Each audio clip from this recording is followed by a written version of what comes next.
लिए हैं, अच्छे लेवल के लिए हैं, वही क्वेश्चन लिए हैं जो क्वेश्चन आपके एग्जाम के लिए इंपॉर्टेंट रह सकते हैं। तो चलिए शुरू करते हैं पहले क्वेश्चन से। फर्स्ट क्वेश्चन है हमारा, मनुष्य की आंख कितने डिग्री तक देख सकती है? सही आंसर इसका ऑप्शन ए 150 डिग्री। मनुष्य की जो आंख होती है वो 150 डिग्री तक देख सकती है। फ्रेंड्स कई स्टूडेंट ये बोलते हैं कि जो हमारी आंखें होती है 180 डिग्री तक देख सकती है, लेकिन फ्रेंड्स ये आंसर गलत है आपका। एग्जाम में अगर आपसे क्वेश्चन पूछा जाए कि मनुष्य की आंख कितनी डिग्री तक देख सकती है, आपका आंसर 150 डिग्री होगा।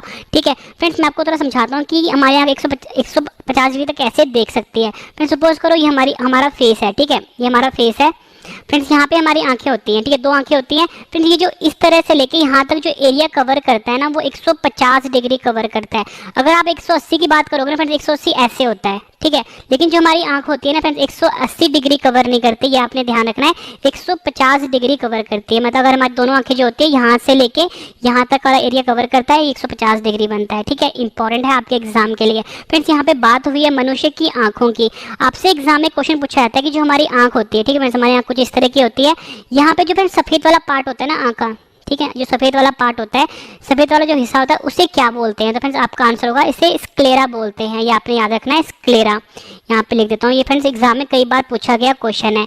आपसे एग्जाम में पूछा जाता है कि जो मनुष्य की आंख होती है वो कितने मेगापिक्सल की होती है? तो फ्रेंड्स आपका आंसर होगा 576 मेगापिक्सल की होती है। ठीक है, 576 मेगापिक्सल की मनुष्य की आंख होती है। आपसे एग्जाम में क्वेश्चन पूछा जाता है कि जो मनुष्य की आंख है वो इमेज बनता है। तो फ्रेंड्स आपका आंसर 576 मेगापिक्सल की मनुष्य की आंख होती है।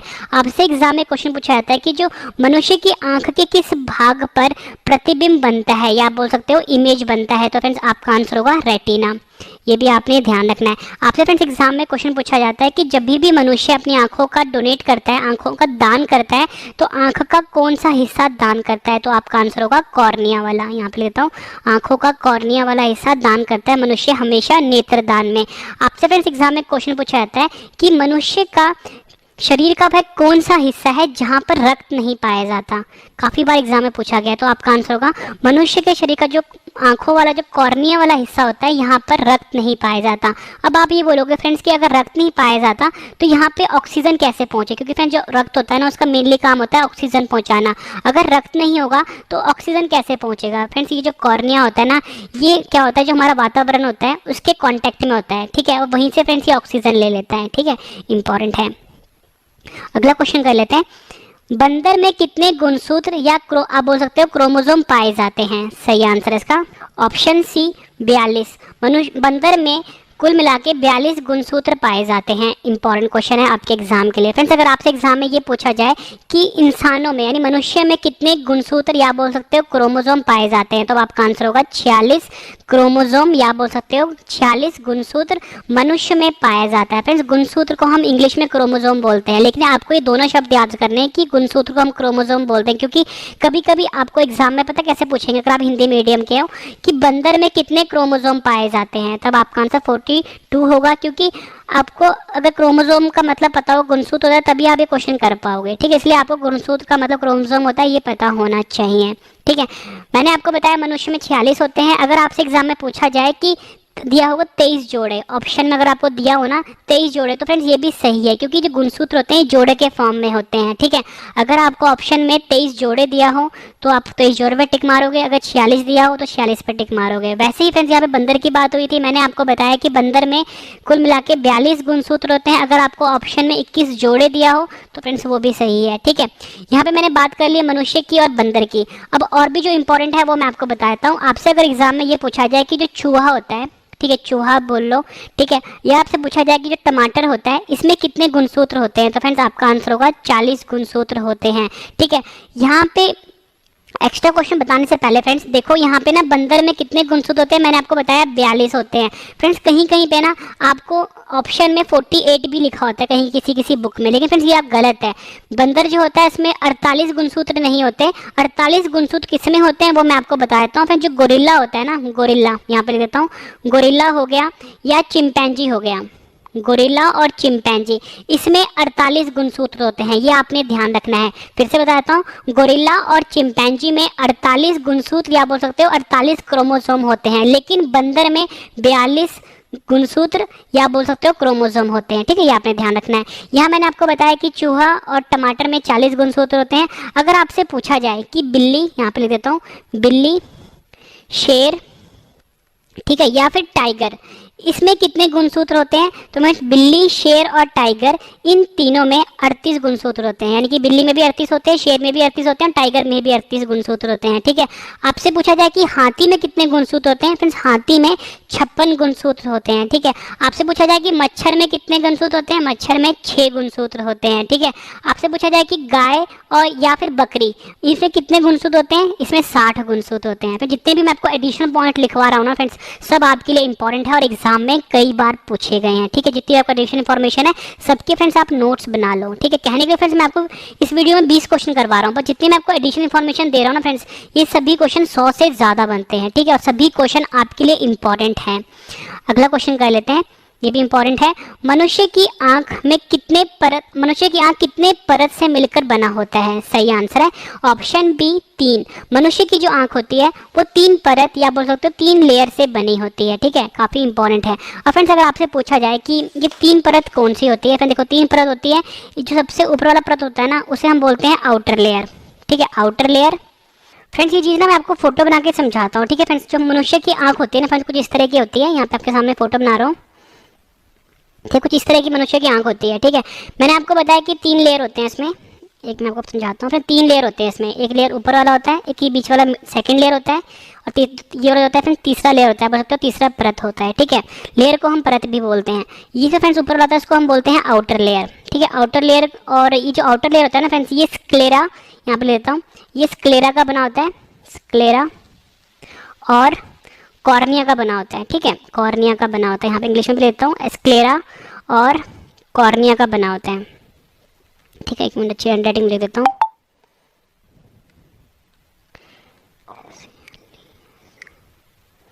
Sclera and cornea. ठीक है, ये था आउटर लेयर। बीच में आता है फ्रेंड्स सेकंड लेयर। ठीक है, ये सेकंड लेयर जो होता है ना फ्रेंड्स, इसे कहते हैं क्रोइड। यहाँ पे लेता हूँ, इसे कहते हैं हम क्रोइड। और इस क्रोइड में ना फ्रेंड्स खून पाया जाता है। ठीक है, खून पाया जाता है और ऑक्सीजन पाया जाता है। ठीक है, फिर तीसरा लेयर होता है, उसको कहते हैं हम रेटिना। ठीक है, या बोल सकते हो हिंदी में बोलते हैं इसको दृष्टि पटल। ठीक है, 3 लेयर होता है। ठीक है फ्रेंड्स, मैंने आपको बताया कि जो हमारी आंख होती है ना फ्रेंड्स, देखो आंख वाला जो सफ़ेद वाला पार्ट होता है यहाँ पे, उसको हम स्क्लेरा बोलते हैं। और फ्रेंड्स उसके बीच में ही होता है फ्रेंड्स एक, जो मैंने आपको बताया, कॉर्निया होता है। ठीक है, ये भी आपने ध्यान रखना है। अगला क्वेश्चन कर लेते हैं। और फिर जितने भी मैंने आपको आई से रिलेटेड यानी आंखों से रिलेटेड एक्स्ट्रा क्वेश्चन बताए हैं वो सब आपके लिए इंपॉर्टेंट है। नेक्स्ट क्वेश्चन है हमारा, रेडार की खोज किस वैज्ञानिक ने करी थी? मोस्ट इंपॉर्टेंट क्वेश्चन है आपके एग्जाम के लिए। तो सही आंसर है ऑप्शन डी, उपयुक्त तीनों। फ्रेंड्स मैंने यहाँ पे 3 साइंटिस्ट के नाम लिखे हैं, तीनों साइंटिस्ट के नाम आपने याद रखने हैं। यहाँ पे फ्रेंड्स एक आंसर है हेनरिच हर्ट्ज। ये फ्रेंड्स अगर आप विकीपीडिया पे सर्च मारोगे तो विकीपीडिया या गूगल बताता है हेनरिच हर्ट्ज जो है इन्होंने रेडार की खोज करी थी। एसएससी के एग्जाम में क्वेश्चन पूछा गया था कि रेडार की खोज किस वैज्ञानिक ने करी थी, वहाँ पे आंसर दिया गया था रॉबर्ट वाटसन वाट। और फ्रेंड्स रेलवे एग्जाम में ये क्वेश्चन पूछा गया था तो वहाँ पे आंसर दिया गया था लियो सी योंग। ये तीनों नाम आपने याद रखने हैं फ्रेंड्स। तीनों नाम इसलिए याद रखने हैं क्योंकि फ्रेंड्स ये जो रेडार है, रेडार के अलग अलग टाइप्स आते हैं। तो फ्रेंड्स यहाँ पे ना टाइप्स मेंशन नहीं किया होता एग्जाम में। ठीक है, तो इसलिए आपको तीनों नाम याद रखने हैं। अगर आपसे एग्जाम में पूछा जाए कि रेडार की खोज किसने करी थी तो तीनों में से आपने टिक मारने हैं। रॉबर्ट वाटसन वाट भी सही आंसर है, हेनरिच हर्ट्ज भी सही है और लियो सी योंग भी सही है। फ्रेंड्स यहाँ पे मैंने रेडार लिखा है। ठीक है, रेडार कुछ हम इस तरह से लिखते हैं, इसका फुल फॉर्म होता है रेडियो डिटेक्शन एंड रेंजिंग। यहाँ पे मैं आपके लिख देता हूँ radio detection and ranging. Radio detection and ranging जो है ये रेडार का फुल फॉर्म होता है। फ्रेंड्स मैं आपको बता दूं इस वीडियो में मोस्ट इंपॉर्टेंट 20 क्वेश्चन करवाऊंगा। जब 20 क्वेश्चन कंप्लीट हो जाएंगे एक बार सभी क्वेश्चन रिवीजन भी करवाने वाला हूं ताकि फ्रेंड्स आपको सभी के सभी क्वेश्चन इसी वीडियो में अच्छे से समझ में आ जाएं और याद भी हो जाएं। फ्रेंड्स जब मैं आपको ये 20 क्वेश्चन करवा दूंगा, रिवीजन भी करवा दूंगा, उसके बाद फ्रेंड्स मैंने आपके लिए 10 क्वेश्चन का ऑनलाइन टेस्ट भी रखा है। मैं आपको इतनी शॉर्ट देता हूँ कि फ्रेंड्स पूरा वीडियो देखने के बाद एक एक क्वेश्चन आपको इसी वीडियो में याद होने वाले हैं। अगला क्वेश्चन है हमारा, विद्युत धारा जिसे कि हम इलेक्ट्रिक करंट भी बोलते हैं की इकाई क्या होती है? सही आंसर है इसका ऑप्शन सी एम्पेयर। एम्पेयर जो होता है ये विद्युत धारा या बोल सकते हो इलेक्ट्रिक करंट की इकाई होती है। मोस्ट इंपॉर्टेंट क्वेश्चन है आपके एग्जाम के लिए। फ्रेंड्स यहाँ पे ना इकाई वाले क्वेश्चन आए हैं, कुछ और भी इंपॉर्टेंट क्वेश्चन आपके एग्जाम के लिए बनते हैं, वो मैं आपको बता देता हूँ। अगर आपसे एग्जाम में पूछा जाए कि लंबाई की इकाई क्या होती है, तो फ्रेंड्स आपका आंसर होगा मीटर जो होता है ये लंबाई की इकाई होती है। आपसे पूछा जाए कि समय की ऐसा इकाई क्या होती है, तो समय की इकाई होती है सेकेंड। ठीक है, ये भी आपने याद रखना है। आपसे पूछा जाए कि जो द्रव्यमान होता है, द्रव्यमान को हम इंग्लिश में मास भी बोलते हैं, इसकी इकाई क्या होती है, तो इसकी इकाई होती है किलोग्राम। ये आपने ध्यान रखना है।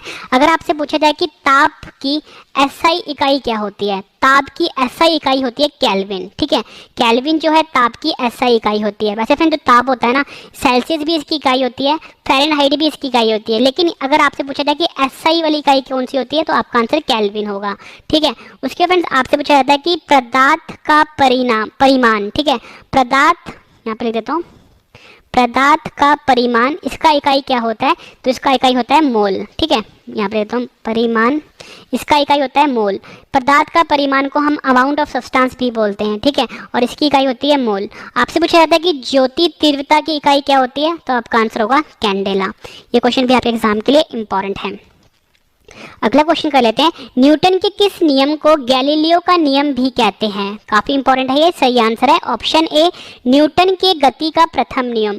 न्यूटन के गति का प्रथम नियम जो होता है इसे गैलीलियो का नियम भी कहते हैं। फ्रेंड्स इसे जड़त्व का नियम भी कहते हैं। पिछली वीडियो में मैंने आपको करवाया था कि जो जड़त्व का नियम होता है वो न्यूटन के किस नियम को कहते हैं, तब आपका आंसर मैंने बताया था कि न्यूटन की गति का जो प्रथम नियम होता है उसे जड़त्व का नियम भी कहते हैं। ठीक है, और गैलीलियो का नियम भी कहते हैं। दोनों क्वेश्चन एग्जाम में पूछे गए हैं, इंपॉर्टेंट है। और फ्रेंड्स मैं आपको बताता हूँ कि जो न्यूटन है ना, इसकी गति के 3 नियम हैं।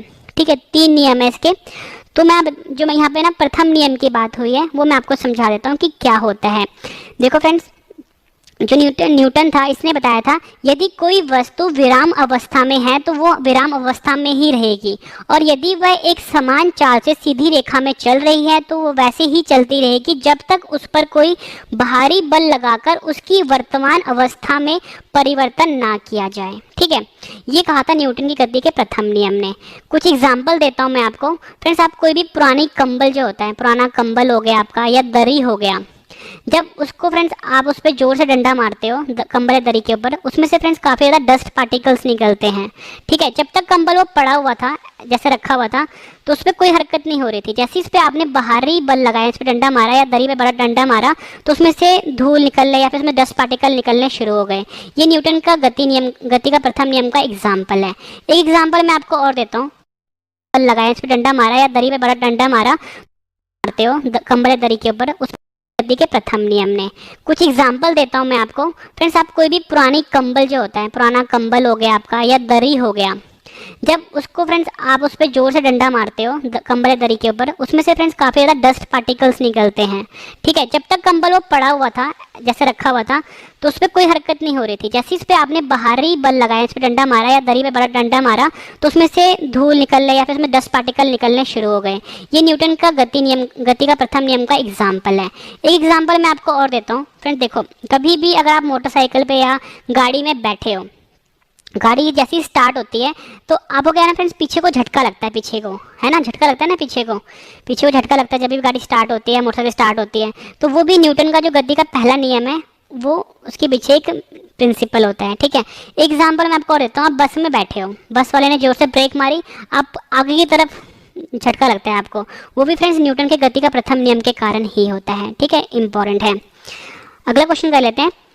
ये भी काफ़ी बार एग्जाम में पूछा गया है। सोलर सेल किस ऊर्जा को किस ऊर्जा में परिवर्तित करता है? मोस्ट इंपॉर्टेंट क्वेश्चन आपके एग्जाम के लिए। आंसर इसका ऑप्शन सी सौर ऊर्जा को विद्युत ऊर्जा में। फिर से बता देता हूँ, जो सोलर सेल होता है ये सौर ऊर्जा को विद्युत ऊर्जा में कन्वर्ट करता है, यानी कि सोलर एनर्जी को, यहाँ पे देता हूँ, सोलर एनर्जी को ही हम सौर ऊर्जा बोलते हैं।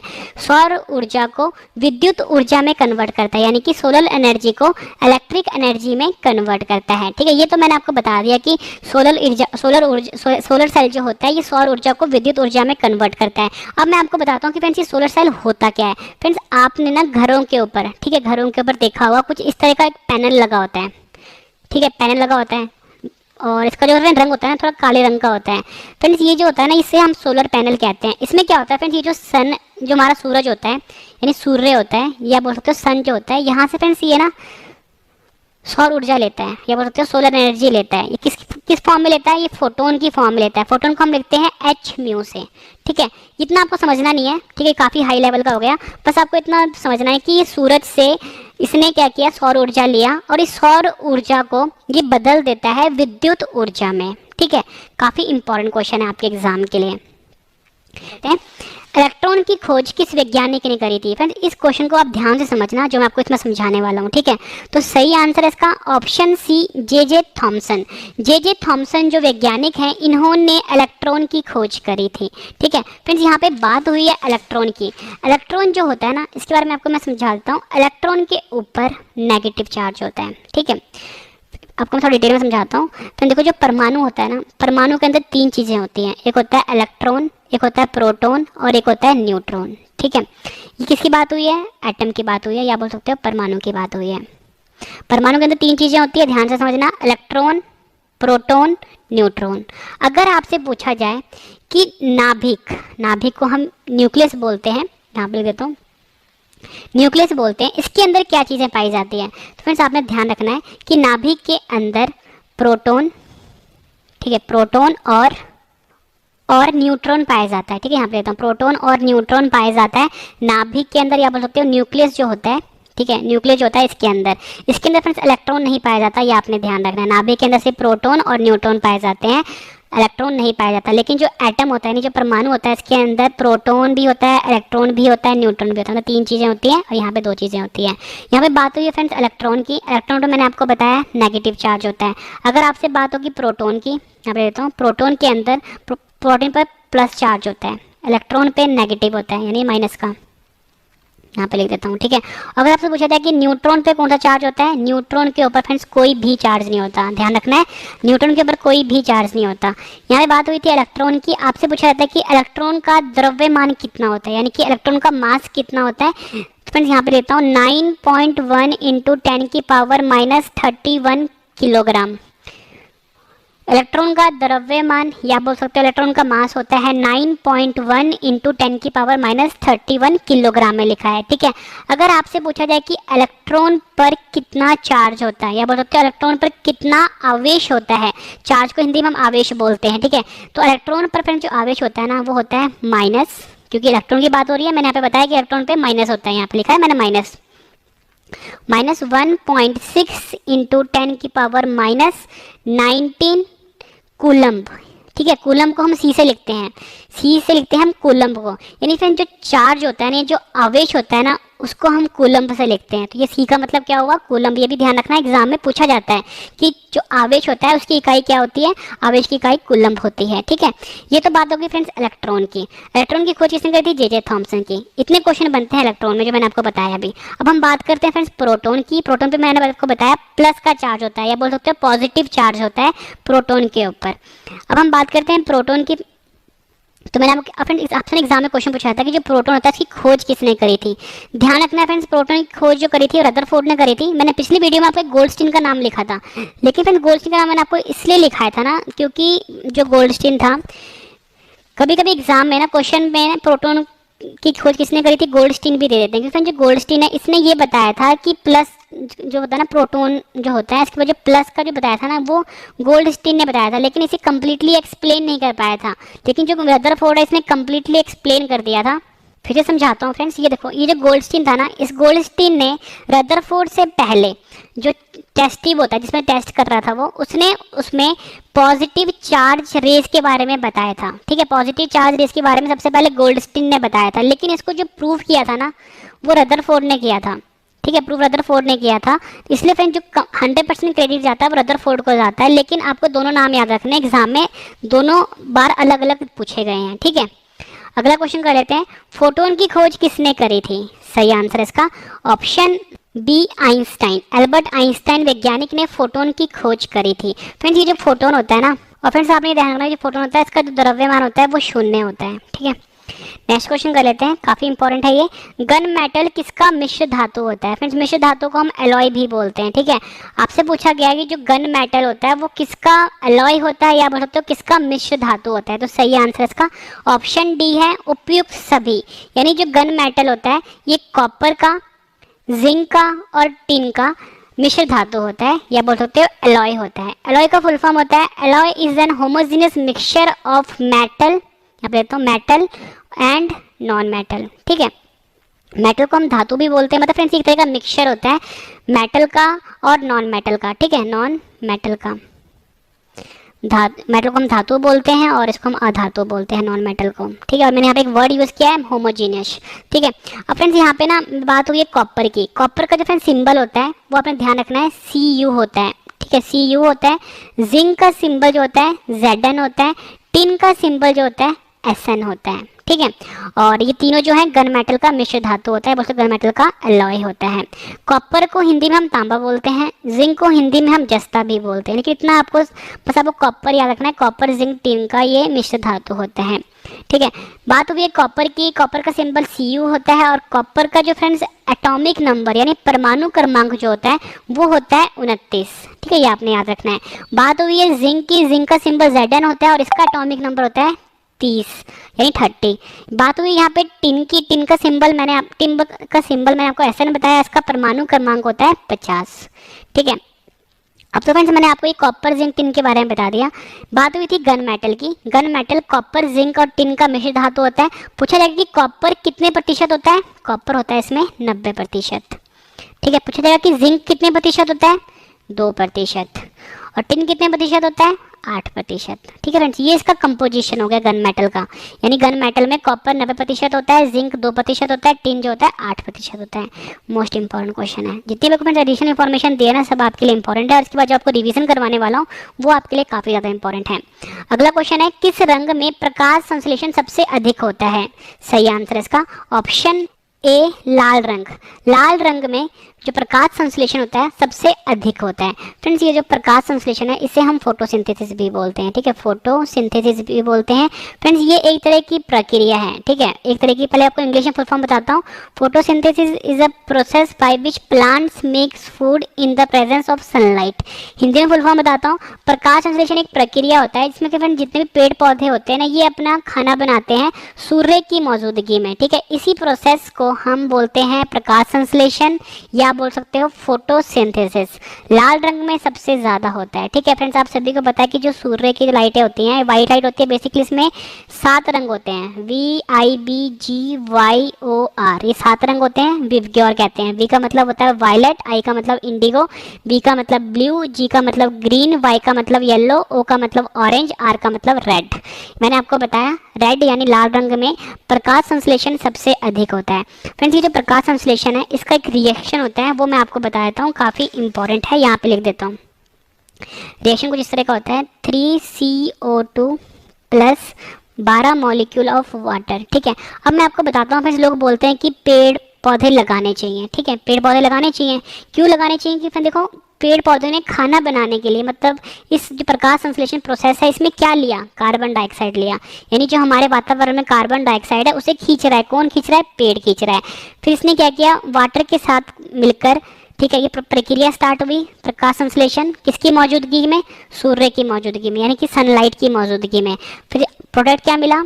C6H12O6 प्लस 6O2 और साथ में वाटर। तो फ्रेंड्स आप यहाँ पे ध्यान देना कि जो कार्बन डाइऑक्साइड था किस में बदल गया? ऑक्सीजन में बदल गया। इसलिए कि फ्रेंड्स जो पेड़ जो होते हैं ना वो कार्बन डाइऑक्साइड लेते हैं और ऑक्सीजन को छोड़ते हैं। तो इस रिएक्शन में आपको मैंने प्रूफ भी करवा दिया, ठीक है। अगला क्वेश्चन कर लेते हैं, पौधों में ऑक्सीजन को छोड़ते हैं। तो इस रिएक्शन में आपको मैंने प्रूफ भी करवा दिया, ठीक है। अगला क्वेश्चन कर लेते हैं, पौधों में पाया जाने वाला हार्मोन ऑक्सिन्स की खोज किसने करी थी? इंपॉर्टेंट क्वेश्चन है, एग्जाम में पूछा गया है।